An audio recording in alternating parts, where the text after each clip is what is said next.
Knee dislocation is a very uncommon injury. It's almost 0.02% of all orthopedic injury, but it's a rare problem. But it's a devastating. It can be having potentially devastating effect. Uh, it's a very serious injury with high chances of neurovascular injury. Now, it's not one specific injury, but it's a spectrum of injury. We know that the knee is stabilized by four ligaments, two cruciates and two collaterals. So when more than two ligaments are injured, then it is called as multiple ligament injuries. Usually if a dislocation happens, then almost three ligaments are injured. So knee multiple ligament injury can be a combination of all these ligaments. So it can be one cruciate, one collateral, or two cruciate injuries, or two cruciate, one collateral, or all four ligaments. So it's not one particular pattern of injury, but it's a spectrum of injuries. And uh, depending upon the ligaments which are damaged, the treatment has to be planned. Now, along with that, these injuries are also uh, there's a high chances of injury to the nerves and vascular structures in these injuries. So this has also to be taken care of. So that's how the patient usually presents with either a dislocation or a multiple ligament injuries. Mind you, a dislocation patient not always present with a dislocated knee. Many a times the dislocation gets reduced, and when the patient comes to you, then the X-ray may appear normal, but he may have this kind of picture: multiple bruises, ecchymosis, extensive ecchymosis, swelling in the knee, swelling in the calf. So if you see this kind of picture and there's a history of high energy trauma, then you should suspect that perhaps the knee was dislocated, now it has reduced, and it's because of that. So a very high index of suspicion is very important for diagnosing a multiple ligament injury or a dislocated knee. Now, the initial classification was provided by Kennedy in 1963, and it was a very simple classification. It was a relative position of tibia with respect to femur. So depending on the direction of the dislocation, it was either anterior dislocation, posterior dislocation, lateral, medial, and rotational. Rotational can be anteromedial, posteromedial, anterolateral, and posterolateral. Now, though this classification seems very simple, but it didn't serve much purpose because it didn't give much idea about the uh, number of ligaments injured and the uh, treatment plan. It didn't give us any idea about the treatment plan.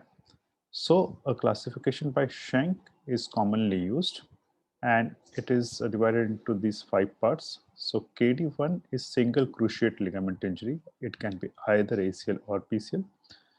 KD2 is bicruciate disruption, only ACL and PCL. KD3 is bicruciate and either posteromedial or posterolateral disruption, that is ACL and PCL plus MCL or PLC. KD4 is all four ligaments are gone, and KD5 is dislocation with associated fractures. So if there is dislocation with associated fracture, that comes in KD5.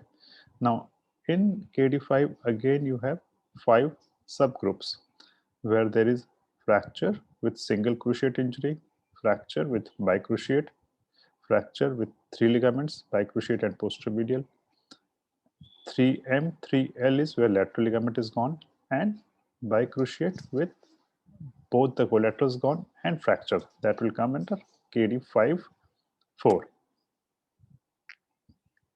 Now, when the patient comes to you in the casualty, then what's very important to know that many times the patient will present with dislocation knee. Now, it is very easy to reduce the dislocated knee. Under sedation, if you give gentle pressure, it usually reduces back, unless it has disrupted to the capsule. In that case, it's an unreducible dislocation, and that requires open reduction. Otherwise, it can be dislocated. But most of the time when the patient will come to you, then he may not present as dislocation. So there will be a multiple ligament injury. The knee may have dislocated, but now has reduced. So a very high index of suspicion is very essential for diagnosing dislocation knee. If it is still dislocated, then gentle close reduction under sedation. If it is unreducible, you have to do open reduction. A high degree of suspicion is very essential. So how will you know that there is a serious injury? There will be gross swelling, there will be ecchymosis, gross instability. So the knee will just open up medially, laterally, and most important, in most of these injuries, the PCL is gone. So the knee will go into recurvatum, almost 20 to 30 degree. So if the knee is going to recurvatum, then you should be very careful. You should have a very high index of suspicion for nerve and vascular damage. So because these, if you fail to diagnose vascular injuries, then it can have devastating effect. And the incidence of vascular injury is quite common in these injuries. So the key issues here are the damage to the ligamentous structures and damage to the neurovascular structures. Now, why the vessels are damaged here?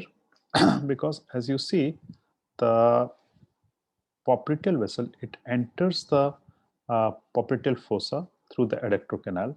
So here it is tethered at the adductor canal when it enters the popliteal fossa, and as it exits the popliteal fossa, again it goes through the soleus arch, and here also it is tethered.